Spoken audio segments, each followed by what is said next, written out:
Chapter 23 Ruth Oliver. From Mrs. Desberger's I rode immediately to Miss Althorpe's, for the purpose of satisfying myself at once as to the presence there of the unhappy fugitive I was tracing. 6 o'clock Sunday night is not a favourable hour for calling at a young lady's house, especially when that lady has a lover who is in the habit of taking tea with the family. But I was in a mood to transgress all rules and even to forget the rights of lovers. Besides, much is forgiven a woman of my stamp, especially by a person of the good sense and amiability of Miss Althorpe. That I was not mistaken in my calculations was evident from the greeting I received.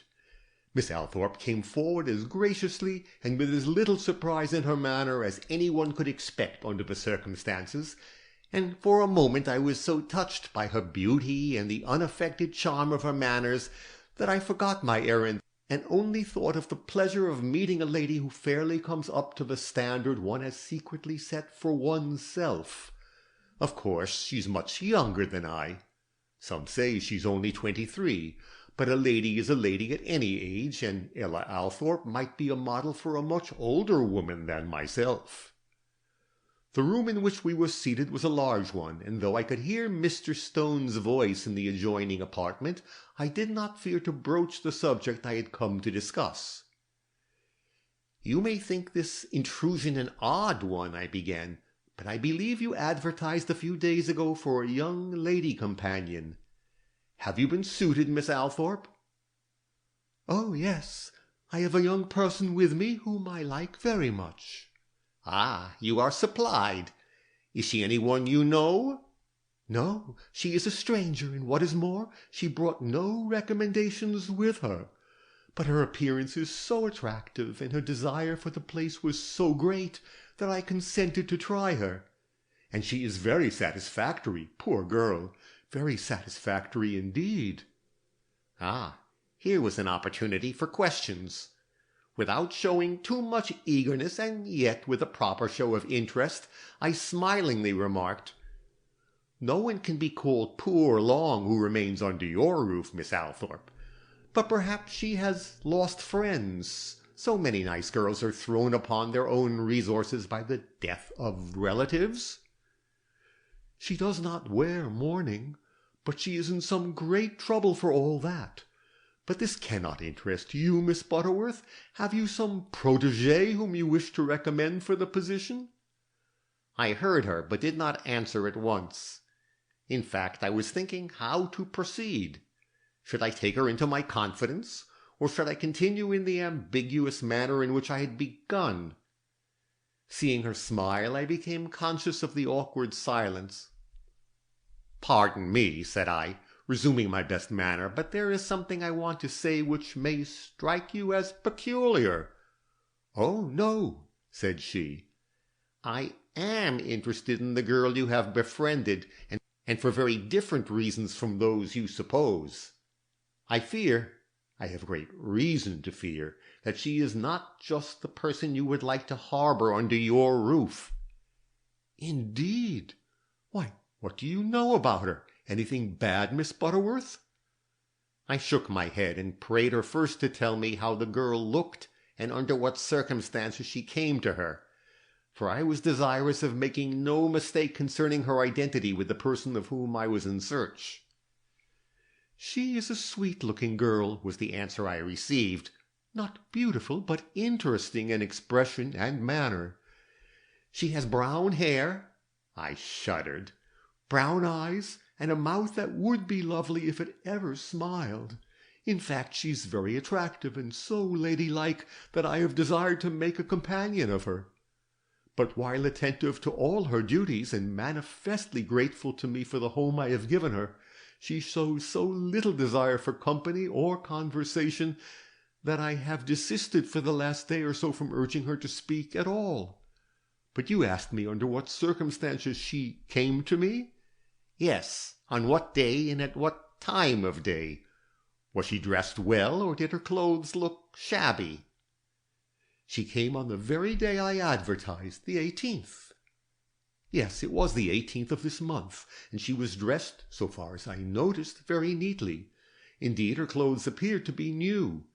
They needed to have been, for she brought nothing with her save what was contained in a small handbag. Also new? I suggested. Very likely. I did not observe. Oh, Miss Althorpe, I exclaimed, this time with considerable vehemence.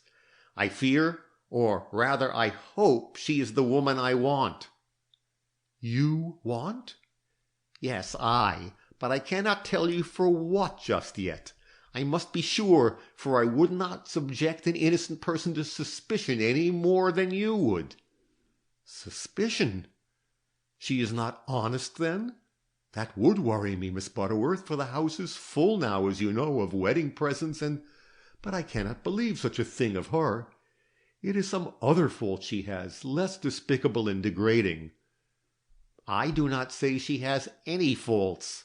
I only said I feared. What name does she go by? Oliver. Ruth Oliver. Again I thought of the O.R. on the clothes at the laundry. I wish I could see her, I ventured. I would give anything for a peep at her face unobserved. I don't know how I can manage that. She's very shy and never shows herself in the front of the house. She even dines in her own room, having begged for that privilege till after I was married and the household settled on a new basis. But you can go to her room with me. If she is all right, she can have no objection to a visitor, and if she is not, it would be well for me to know it at once. Certainly, said I, and rose to follow her, turning over in my mind how I should account to this young woman for my intrusion. I had just arrived at what I considered a sensible conclusion when Miss Althorpe, leaning towards me and with a whole-souled impetuosity for which I could not but admire her, "The girl is very nervous. She looks and acts like a person who has had some frightful shock. Don't alarm her, Miss Butterworth, and don't accuse her of anything wrong too suddenly. Perhaps she is innocent, and perhaps if she is not innocent, she's been driven into evil by very great temptations. I am sorry for her, whether she is simply unhappy or deeply remorseful, for I never saw a sweeter face or eyes with such boundless depths of misery in them." Just what Mrs. Desberger had said. Strange, but I began to feel a certain sort of sympathy for the wretched being I was hunting down. "I will be careful," said I. "I merely want to satisfy myself that she is the same girl I heard of last from a Mrs. Desberger." Miss Althorpe, who was now halfway up the rich staircase which makes her house one of the most remarkable in the city, turned and gave me a quick look over her shoulder. "I don't know Mrs. Desberger," she remarked, at which I smiled. Did she think Mrs. Desberger in society? At the end of an upper passageway we paused. "This is the door," whispered Miss Althorpe. "Perhaps I'd better go in first and see if she is at all prepared for company." I was glad to have her do so, for I felt as if I needed to prepare myself for encountering this young girl, over whom in my mind hung the dreadful suspicion of murder. But the time between Miss Althorpe's knock and her entrance, short as it was longer than that which elapsed between her going in and her hasty reappearance. "You can have your wish," said she. "She's lying on her bed asleep, and you can see her without being observed. But," she entreated, with a passionate grip of my arm, which proclaimed her warm nature, "doesn't it seem a little like taking advantage of her?" "Circumstances justify it in this case," I replied, admiring the consideration of my hostess, but not thinking it worth while to emulate it. And with very little ceremony I pushed open the door and entered the room of the so-called Ruth Oliver. The hush and quiet which met me, though nothing more than I had reason to expect, gave me my first shock, and the young figure outstretched on a bed of dainty whiteness, my second. Everything about me was so peaceful, and the delicate blue and white of the room so expressive of innocence and repose that my feet instinctively moved more softly over the polished floor and paused, when they did pause, before that dimly shrouded bed, with something like hesitation in their usually emphatic tread. The face of that bed's occupant, which I could now plainly see, may have had an influence in producing this effect. It was so rounded with health, and yet so haggard with trouble. Not knowing whether Miss Althorpe was behind me or not, but too intent upon the sleeping girl to care, I bent over the half-averted features and studied them carefully. They were indeed Madonna-like, something which I had not expected, notwithstanding the assurances I had received to that effect, and while distorted with suffering, amply accounted for the interest shown in her by the good-hearted Mrs. Desberger and the cultured Miss Althorpe. Resenting this beauty, which so poorly accommodated itself to the character of the woman who possessed it, I leaned nearer, searching for some defect in her loveliness, when I saw that the struggle and anguish visible in her expression were due to some dream she was having. Moved against my will by the touching sight of her trembling eyelids and working mouth, I was about to wake her when I was stopped by the gentle touch of Miss Althorpe on my shoulder. "Is she the girl you are looking for?" I gave one quick glance around the room, and my eyes lighted on the little blue pincushion on the satin-wood bureau. "Did you put those pins there?" I asked, pointing to a dozen or more black pins grouped in one corner. "I did not know, and I doubt if Crescenze did. Why?" I drew a small black pin from my belt where I had securely fastened it, and carrying it over to the cushion, compared it with those I saw. They were identical. A small matter, I inwardly decided, but it points in the right direction. Then, in answer to Miss Althorpe, added aloud, "I fear she is. At least I have seen no reason yet for doubting it, but I must make sure. Will you allow me to wake her?" "Oh, it seems cruel. She's suffering enough already. See how she twists and turns."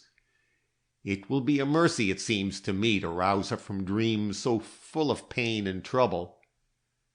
"Perhaps, but I will leave you alone to do it. What will you say to her? How account for your intrusion?" "Oh, I will find means, and they won't be too cruel either. You'd better stand back by the bureau and listen. I think I had rather not have the responsibility of doing this thing alone." Miss Althorpe, not understanding my hesitation, and only half comprehending my errand, gave me a doubtful look, but retreated to the spot I had mentioned, and whether it was the rustle of her silk dress, or whether the dream of the girl we were watching had reached its climax, a momentary stir took place in the outstretched form before me, and next moment she was flinging up her hands with a cry. "Oh, how can I touch her? She's dead, and I've never touched a dead body." I fell back, breathing hard, and Miss Althorpe's eyes, meeting mine, grew dark with horror. Indeed, she was about to utter a cry herself, but I made an imperative motion, and she merely shrank further away towards the door. Meanwhile I had bent forward and laid my hand on the trembling figure before me. "Miss Oliver," I said, "rouse yourself, I pray. I have a message for you from Mrs. Desberger." She turned her head, looked at me like a person in a daze, then slowly moved and sat up. "Who are you?" she asked, surveying me in the space about her with eyes which seemed to take in nothing till they lit upon Miss Althorpe's figure, standing in an attitude of mingled shame and sympathy by the half-opened door.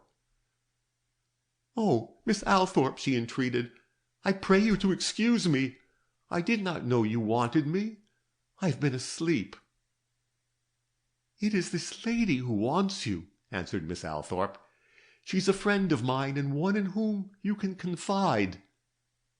Confide? This was a word to rouse her. She turned livid, and in her eyes as she looked my way both terror and surprise were visible. Why should you think I had anything to confide? If I had, I should not pass by you, Miss Althorpe, for another. There were tears in her voice, and I had to remember the victim just laid away in Woodlawn, not to bestow much more compassion on this woman than she rightly deserved. She had a magnetic voice and a magnetic presence, but that was no reason why I should forget what she had done. No one asks for your confidence, I protested, though it might not hurt you to accept a friend whenever you can get one. I merely wish, as I said before, to give you a message from Mrs. Desberger, under whose roof you stayed before coming here.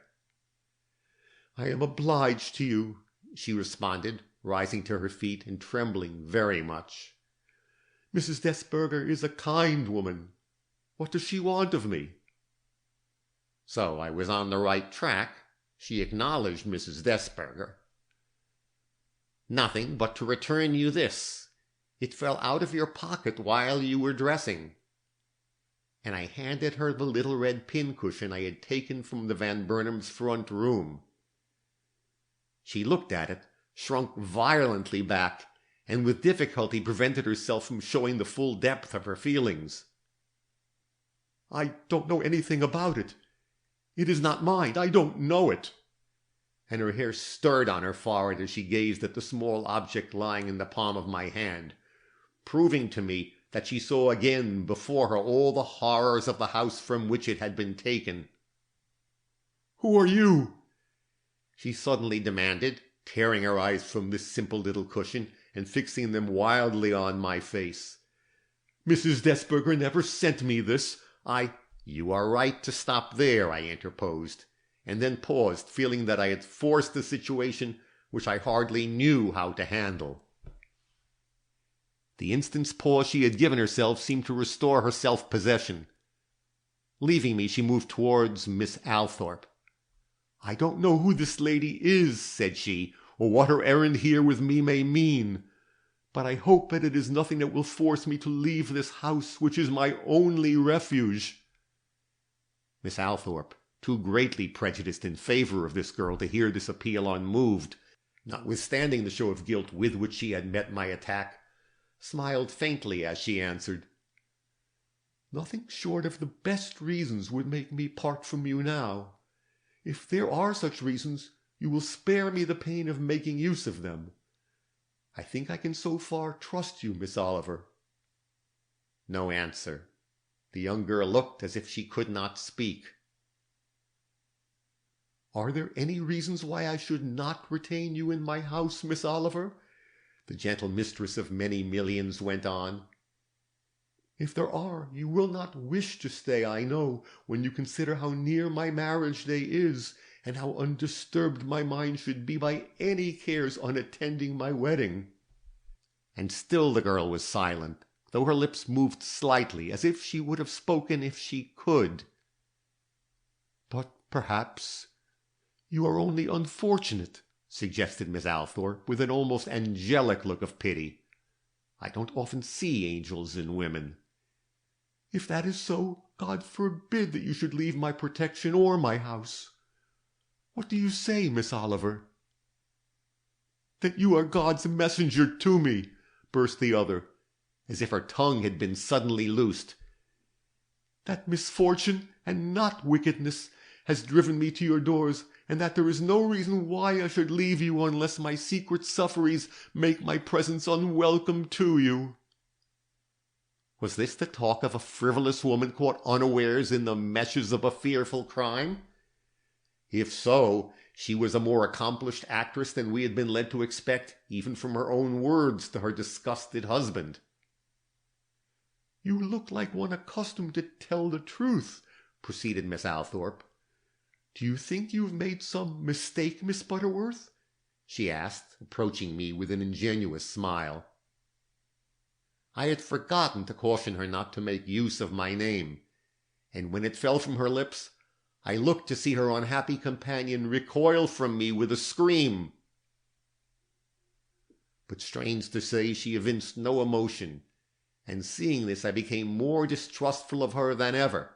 For her to hear without apparent interest the name of the chief witness in the inquest which had been held over the remains of the woman with whose death she had been more or less intimately concerned, argued powers of duplicity such as are only associated with guilt or an extreme simplicity of character. And she was not simple, as the least glance from her deep eyes amply showed. Recognizing, therefore, that open measures would not do with this woman, I changed my manner at once, and responding to Miss Althorpe with a gracious smile, remarked with an air of sudden conviction, "Perhaps I have made some mistake. Miss Oliver's words sound very ingenuous, and I'm disposed, if you are, to take her at her word. It is so easy to draw false conclusions in this world." And I put back the pincushion into my pocket with an air of being through with the matter, which seemed to impose upon the young woman, for she smiled faintly, showing a row of splendid teeth as she did so. "Let me apologize," I went on, "if I have intruded upon Miss Oliver against her wishes." And with one comprehensive look about the room which took in all that was visible of her simple wardrobe and humble belongings, I led the way out. Miss Althorpe immediately followed. "This is a much more serious affair than I've led you to suppose," I confided to her as soon as we were at a suitable distance from Miss Oliver's door. "If she is the person I think her, she is amenable to law, and the police will have to be notified of her whereabouts." "She has stolen, then?" "Her fault is a very grave one," I returned. Miss Althorpe, deeply troubled, looked about her as if for guidance. I, who could have given it to her, made no movement to attract her attention to myself, but waited calmly for her own decision in this matter.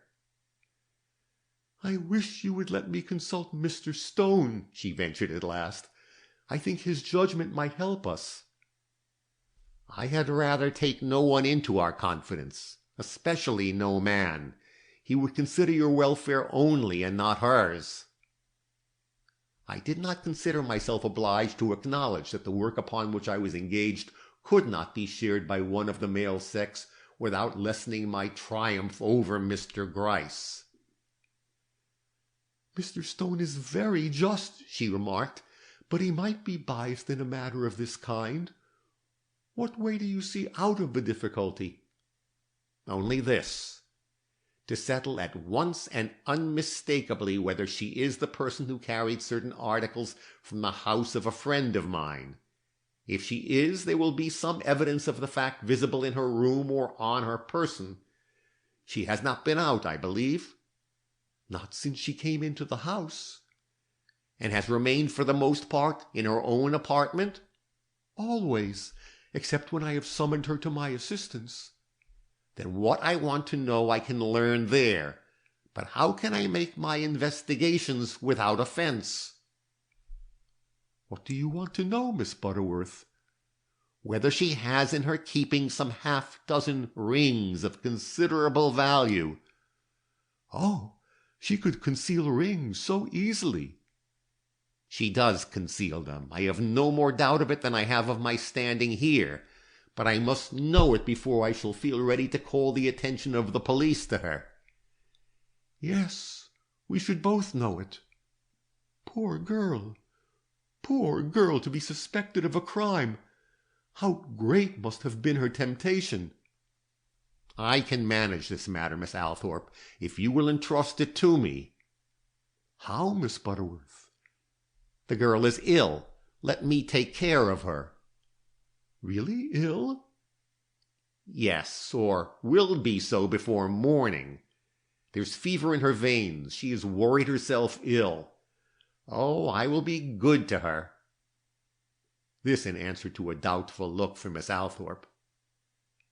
"This is a difficult problem you've set me," that lady remarked after a moment's thought. "But anything seems better than sending her away, or sending for the police. But do you suppose she will allow you in her room?" "I think so. If her fever increases, she will not notice much that goes on about her, and I think it will increase. I've seen enough of sickness to be something of a judge." "And you will search her while she is unconscious?" "Don't look so horrified, Miss Althorpe. I have promised you I will not worry her. She may need assistance in getting to bed. While I am giving it to her, I can judge if there is anything concealed upon her person." "Yes, perhaps." "At all events, we shall know more than we do now. Shall I venture, Miss Althorpe?" "I cannot say no," was the hesitating answer. "You seem so very much in earnest." "And I am in earnest. I have reasons for being. Consideration for you is one of them." "I do not doubt it. And now will you come down to supper, Miss Butterworth?" "No," I replied. "My duty is here. Only send word to Lena that she is to drive home and take care of my house in my absence. I shall want nothing, so do not worry about me. Join your lover now, dear, and do not bestow another thought upon this self-styled Miss Oliver, or what I am about to do in her room." This ends chapter 23.